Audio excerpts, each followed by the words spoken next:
Okay, first name? Joe.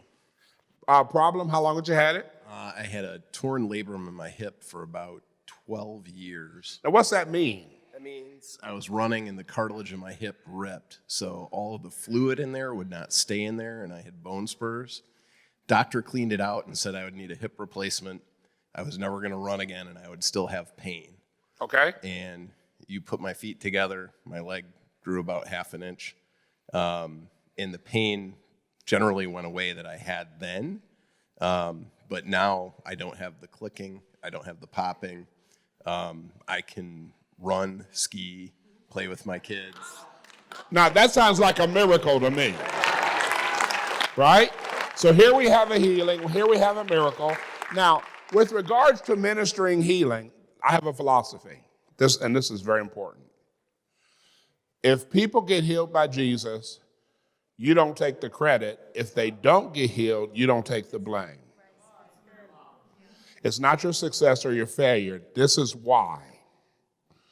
This is why. If it's your success or your failure, your ego is in it.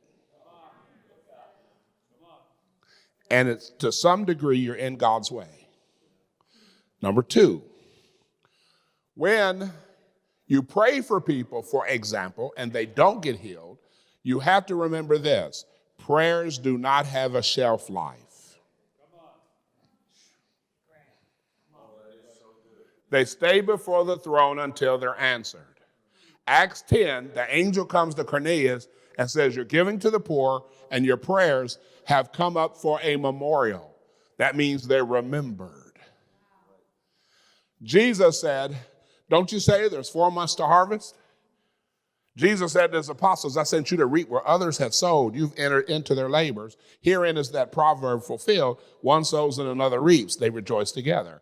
So sometimes what you're doing when you pray for somebody and they don't get healed, you're sowing for their healing.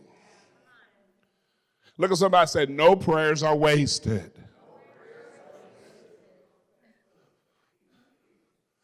And so let's say you come along and you pray for somebody who's been prayed for 25 times and they get healed. It isn't because you're God's man of faith and power. It's just that your prayer was the icing upon a cake that a whole bunch of people baked. Look at somebody and say, there's no room for ego here. To make the point, I learned this in New York with a woman who had a dead eye. It was gray. It was totally blind. We have it on film. And Jesus heals her.